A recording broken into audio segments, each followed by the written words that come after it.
Rapterra is a B&M launched wing coaster at King's Dominion. It opened in 2025 as completion of the Jungle Expedition area.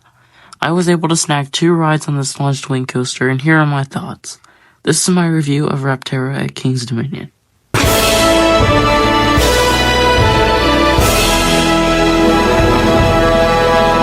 Like my other reviews, we're going to split this review into 4 sections, which are first thoughts and background, positives, negatives, and final thoughts and ranking. Let's begin with first thoughts and background. Rapterra opened in 2025 as the 3rd launched B&M wing coaster. It was a replacement for the beloved Volcano de Blast coaster, which closed in 2018. When Rapterra opened, it had very mixed reviews. The recent B&M rattle was very apparent and noticeable when the first riders experienced it yet. As for my experience, I wasn't really sure what to think. Phoenix Rising at Busch Gardens Tampa was apparently very rattly also. However, from my experience, it was very smooth. However, looking at this clip, I thought the reviews may have been right. But I did think the layout was pretty nice and had some very nice elements. Now let's get into some of the positives. Believe it or not, Rapterra is actually very smooth in the front row. Call me crazy, but I didn't feel a single vibration on my front row ride. However, my second ride was different, but we'll get to that later. The theming is pretty decent, especially for a Six Flags/Cedar Fair park. There are some nice things to look at once you enter the queue. It's a pretty cool rock formations that I think are made out of plastic, but at least they look good. I also like the hangovers above the launch track. As for the operations, they're pretty typical for any park. Now onto the ride itself. You take a right turn out of the station and proceed into an LSM launch. The launch is very punchy and one of the better launches I've experienced.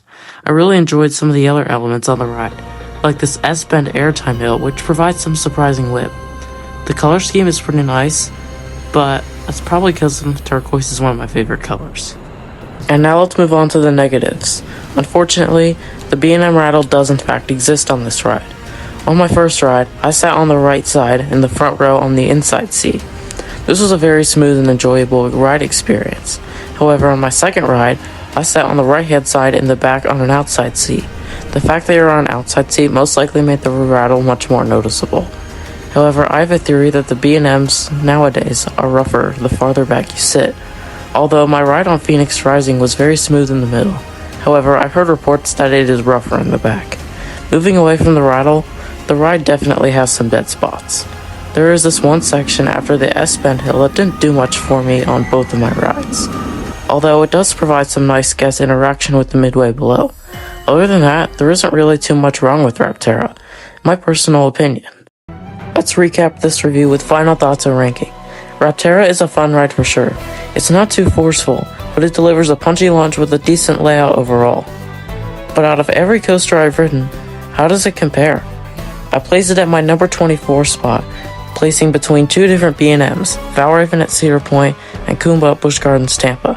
I slightly preferred Rapterra over Gatekeeper, mainly due to it throwing in a launch, rather than just a standard lift hill. I thought it had a more diverse layout than Valraven, but didn't match the intensity of Kumba, which is definitely something I look for in a coaster. And that's my review of Rapterra at King's Dominion. Let me know what you thought of this review down below in the comments, and if you enjoyed this video, please give it a like.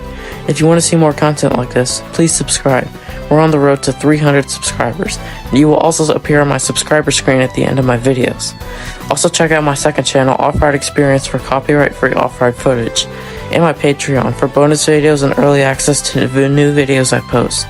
Now thank you for watching.